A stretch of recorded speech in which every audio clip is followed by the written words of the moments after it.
Hello guys, म चाहिँ आज पनि सुन्तलाको बोटमा दबाई हाल्न आएको थिएँ यसरी। अनि त्यही उता क्रममा चाहिँ यो एउटा चाहिँ मरेको रहेछ। यो चाहिँ मरेको रहेछ, यसलाई फेर्नु पर्ने छ। अब हामी फेर्छौँ। माथि काका बिरुवा लिन जानुभएको छ, एकछिनमा आउनुहुन्छ अनि हामी फेर्छौँ। अरूहरू त राम्रै भएको छ, अरूहरू ठिकै छ। यसरी राम्रै हुँदैछ। कुनकुनहरू अलिक यो पालि चाहिँ अलिक हरियो निलो भनेपछि पहिलो भइरहेको छ बिरुवाहरू। अनि यहाँ कुरो लागेको छ, म लडेँ अघि, मच्छर पनि लागिरहेछ, धेरै दुःख छ। काका चाहिँ बिरुवा लिएर आइसक्नुभयो। अब काकाले प्लान्टिङ गर्नु आउनुभएको छ। अब यो मरेको रहेछ, फ्यात्तै भएर मरेछ। यो कहिले जाग्थ्यो र? यसलाई पनि काहीँ गाडिदिई राखौँ न यता छेउछाउमा, उम्रियो भने भएर चाहिँ यो मरो।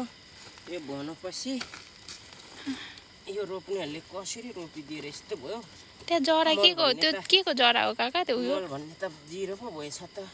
अहिले मल हाल्नु हुँदैन अरे नि त भन्दै थियो। तलको पुरानो मल नि त्यो भेटेन छ। कुरो भइरहेछ। अब यहाँ यस्तो बनाउने हो, यसरी रोप्ने हो। गाइजहरू खानु न, गाइजहरू यो मजाले यस्तो बनाउने। अनि यो जति बढ्छ उद्धो जरा गएको यो झन् माथि एकै वर्षमा एक मान्छे हुन्छ, झ्याप्प भन्छ त दाना पटेर फल्छ। अनि गाइजहरू 2 वर्षमा त हेरौँ हुन्छ। 3 वर्षदेखि त मान्छेले सबै सुन्तला लाउन मन गर्न थाल्छ। अनि लाउँदै अनि जग्गा हुनेहरूले चाहिँ लान्छ, नहुनेहरू चाहिँ मुख मिठाउँदै अरूको सुन्तला हेर्दै बस्दै गर्छ गाइजहरू। तर हामी चाहिँ यो रोपेकोले नै अमन भइरहेको छ। खानु नपरोस्, रोप्नु चाहिँ धेरै परोस्। मैले यो साइडमा सके सबै काटेर एउटाको काटेको रहेछ। एउटाको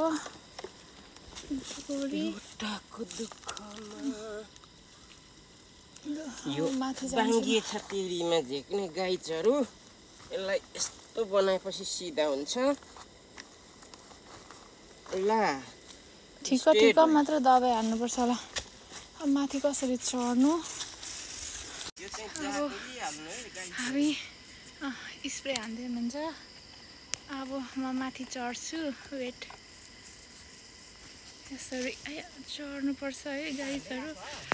हजुर, त्यतानिर थोरै छ नि त, त्यो आधी कल्चे मात्र छ। कस्तो गाह्रो रहेछ यो त बाटो पनि। अब यहाँ आयो दोरी काट्ने कार्यक्रम।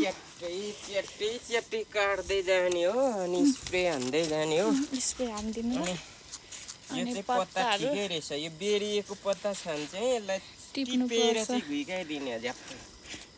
अब यति नै। यहाँ चाहिँ पुरै जङ्गलबाट आउँदै हुन्छ। पुस्तकारीले चाहिँ बर्बाद गर्ने हुन्छ, पछि चाहिँ फारिदिनु। पुस्तकारीले गाह्रो बनाइरहेछ।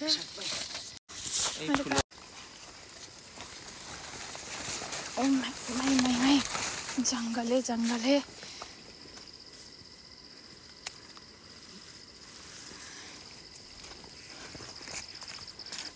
यो घर सक्यो, माथिल्लो घर। अस्तिको हप्ता भन्दा यो हप्ता अलिक बिरुवाहरूको हालचाल राम्रो देखिनँ है मैले। अलिक पहिलो भएको हो कि जस्तो। अब यहाँबाट जानु सक्छु म? जानु पर्यो होला।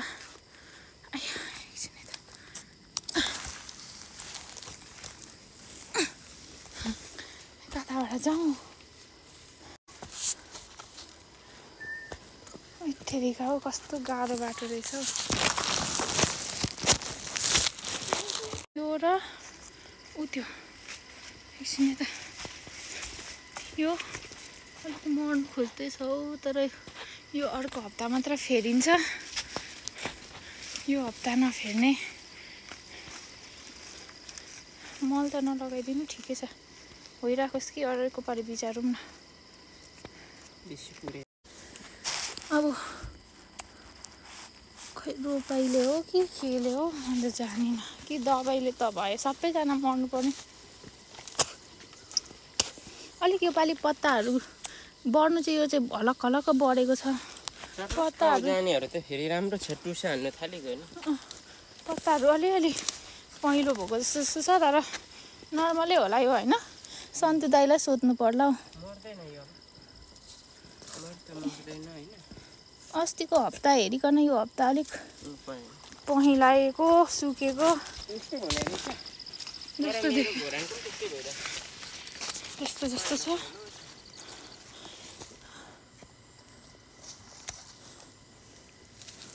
यसपछि अब घाम लाग्यो भने नि यिनीहरूलाई त नि पानी नै चाहिन्छ भनेको होइन र। पानी त पहिला रोप्दाखेरि चाहिँ मर्छ र 2-3 दिन यतिखेर पानी हुँदैछ राम्रै हो।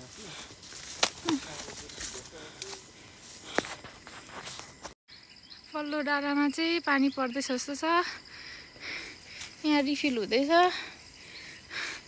आज पानी पर्ला कि क्या हो जस्तो वातावरण छ है। गाईहरू यस्तो हुनुपर्छ नि त। बोट भनेको अलिक राम्ररी हुर्केको हुनु पर्यो अनि पो खुसी लाग्छ त।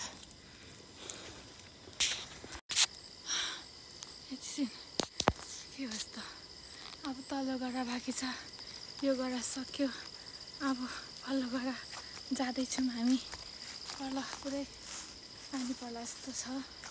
पानी पर्छ होला आज।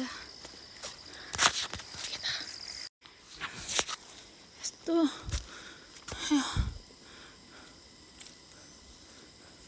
यस्तो झाडी झाडी हिँड्नुपर्छ है। पछाडि पनि यस्तो झाडी झाडी हिँड्नुपर्छ।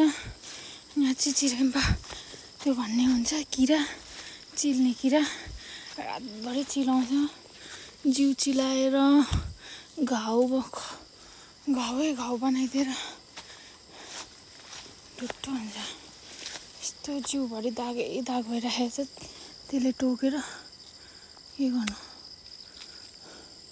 हेर्दा मात्र के हेर्दा पनि सजिलो छैन। यस्तो झाङ्गारी हुन्छ नि यस्तोमा हुन्छ कि। म चाहिँ माथि आइपुगेँ है। माथि आइपुग्यो सब गरिसकेर अब यो कैँची चाहिँ मैले तल्लो घर काकाको उधारो पैँचो मागेको थिएँ। अब यस्तो मैले माटो लगाएको थिएँ। यसरी खुट्टा धुने कार्यक्रम त हुँदैछ। जिउभरि कुरै भयो। लडे एकदम सजिलो छ नि हेर्दा।